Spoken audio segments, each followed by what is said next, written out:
अतीक से पहले उसके बेटे का एनकाउंटर हुआ, जिस तरीके से खबरें आई कि उसने पुलिस पर फायरिंग करी तो पुलिस ने डबल फायरिंग करके एनकाउंटर किया।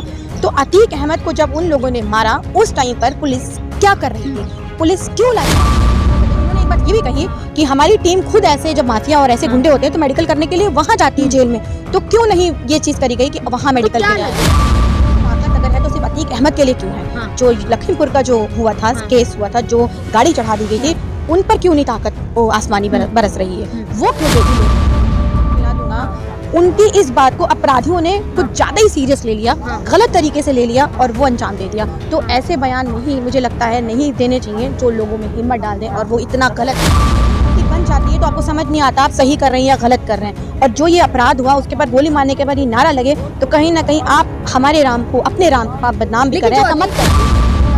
इससे पहले बिल्किस बानो के जब रेपिस्ट जब छूटे थे तो उनको माला और पेड़े खिला के उनका स्वागत किया गया था। तो इन पे तो बात करना बेकार है कि वो कब किसके लिए पटाखे फोड़ते, कब किसके लिए क्या करते हैं।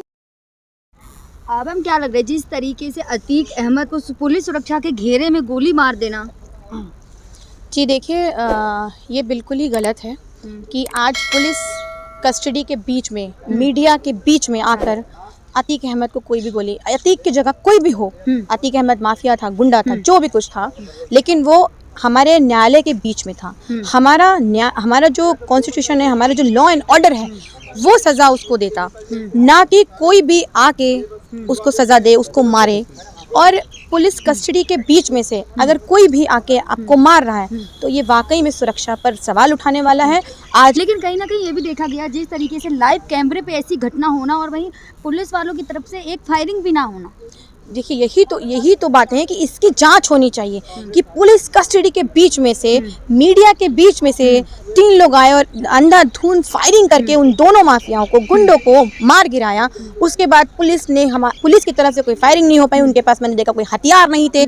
आप एक बात बताइए, इतने बड़े माफिया को आप मेडिकल के लिए ले जा रहे हैं तो आपकी तैयारी क्या थी? आपकी तैयारी क्या थी? ना आपके पास हाथ में कोई हथियार थे।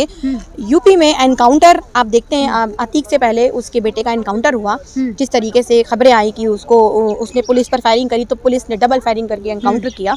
तो अतीक अहमद को जब उन लोगों ने मारा उस टाइम पर पुलिस क्या कर रही थी, पुलिस क्यों लाचार? लेकिन ये भी कहा जा रहा है कि जिस हॉस्पिटल मेडिकल करने के लिए ले गए थे उस हॉस्पिटल को नहीं पता था कि वहाँ मेडिकल करने के लिए आ रहे हैं। जी, ये मैंने न्यूज़ देखी कि उनको तक नहीं पता था कि मेडिकल। और एक बात बताइए, उन्होंने एक बात ये भी कही कि हमारी टीम खुद ऐसे जब माफिया और ऐसे गुंडे होते हैं तो मेडिकल करने के लिए वहाँ जाती है जेल में, तो क्यों नहीं ये चीज़ करी गई कि वहाँ मेडिकल के लिए लग रहा है? जिसकी मैं वही कह रही हूँ, इसकी जांच होनी चाहिए और निष्पक्ष जांच होनी चाहिए कि इतना बड़ा हादसा हुआ तो हुआ क्यों हुआ, और इसकी पूरी जांच होनी चाहिए। और इस देखिए, गलत के साथ गलत होता है, विधि का विधान है, अगर आप गलत करेंगे तो आपके साथ गलत होगा। वाले कह रहे हैं कि अदृश्य ताकत है, आसमानी ताकतों से न कह रहे हैं। सर, अदृश्य ताकत अगर है तो सिर्फ अतीक अहमद के लिए क्यों है? जो लखीमपुर का जो हुआ था, केस हुआ था, जो गाड़ी चढ़ा दी गई थी, उन पर क्यों नहीं ताकत आसमानी बरस रही है? वो क्यों डिले हो रहा है? देखिए, जात पात मिटाइए, गुंडा इस गुंडा चाहे वो किसी भी धर्म से हो, इन चीजों को खत्म करिए और इसकी निष्पक्ष जांच करिए और ऐसे अपराधियों को कड़ी से कड़ी सजा दीजिए ताकि उनकी हिम्मत ना हो।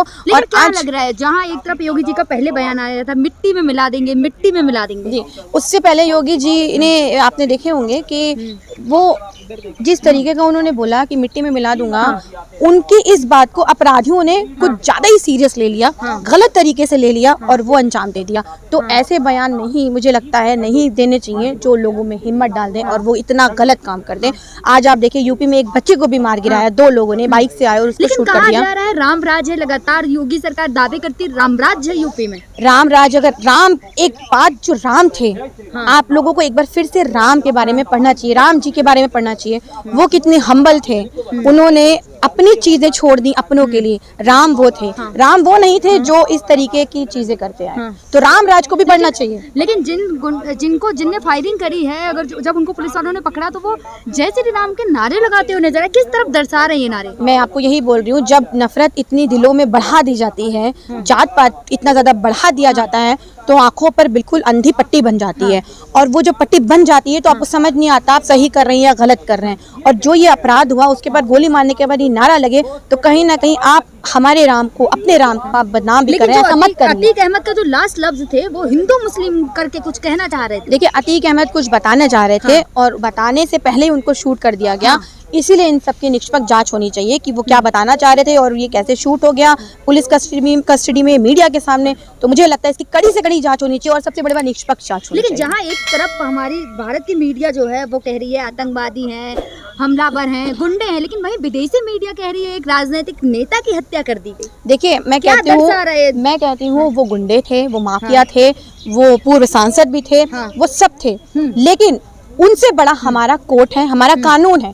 उनको हमारा कानून सजा देता तो ये मैसेज जाता लोगों में कि एक माफिया एक गुंडे के साथ हमारे कानून ने ये सजा दी। तो अब जब 3 लोगों ने उनको इस तरीके से मार गिराया तो कहीं ना कहीं क्वेश्चन मार्क है कि क्या हमारा कानून पर यकीन नहीं है जो हम ये सारी चीजें कर रहे हैं। योगी सरकार पे अब सवाल उठना खड़े हो गए इस घटना को। जी सवाल तो बिल्कुल उठेंगे क्योंकि पुलिस और मीडिया के बीच में से ये चीज हुई है, तो मुझे लगता है बिल्कुल सवाल उठेंगे। सबसे मेन ये जिस बंदे ने 12 राउंड फायर करे हो अब उसको नाबालिग बताया जा रहा है। मेन स्ट्रीम मीडिया बता रही है कि वो तो नाबालिग है, भटका हुआ है, और उसके फोटोज जो है भाजपा के बड़े नेताओं के साथ भी वायरल हो रहे हैं, स्मृति ईरानी के साथ वायरल हो रहे हैं। जी मैं यही चीज़ है कि गोली चलाने के टाइम पर वो नाबालिग नहीं होते और नाबालिगों के हाथ में आज इतनी बड़ी बड़ी पिस्टल दी जाती हैं कि वो इतने बड़े अपराध को अंजाम दे सकते हैं। और रही बात पिक्चर्स की, तो इससे पहले बहुत से लोगों की पिक्चर सामने आ चुकी हैं बड़े बड़े नेताओं के साथ, कभी जांच नहीं होती है। लेकिन मुझे लगता है इस बार खुद न्यायालय को इसकी जांच करनी चाहिए और कड़ी से कड़ी जांच करनी चाहिए कि आगे ये सारे अपराध। यूपी में ऐसा पहले भी हो चुका है, कई एनकाउंटर हुए गुंडों के यूपी में। जी बिल्कुल एनकाउंटर हुए हैं और पुलिस के सामने हुए हैं, पुलिस ने किए हैं।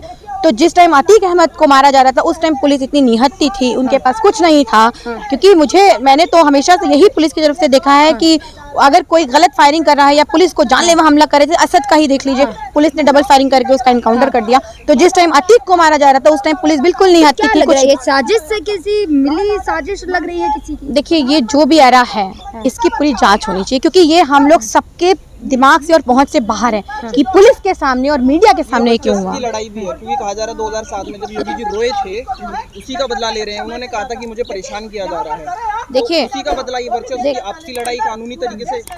देखिए किसी भी चीज़ का सजा देना हक कानून का है। हमें हमारा कॉन्स्टिट्यूशन ये परमिशन नहीं देता है कि हम दिन दहाड़े आए और किसी को भी मार के चले जाएं। हमारा कानून जब है, ये मेरा उन हर इंसान से सवाल है कि आप लोगों को क्या हमारे न्यायालय पर यकीन नहीं है जो आप लोग खुद बंदूक लेके न्याय करने निकल गए। हमारे कानून पर यकीन रखिए, हमें यकीन है और आज भी मुझे यकीन है कि जिन्होंने अतीक का मर्डर किया है, अतीक को जिन्होंने मारा है, उनको कानून जरूर सख्त से सख्त सजा देगा। वो एक क्रांतिकारी हो गए हैं, भगवान हो गए। जी ऐसे लोगों को अगर आप क्रांतिकारी बोल के सपोर्ट करेंगे तो आज ही उत्तर प्रदेश में एक और मर्डर हुआ है स्टूडेंट का, तो मुझे नहीं लगता कि इन सब चीजों को सपोर्ट करना चाहिए।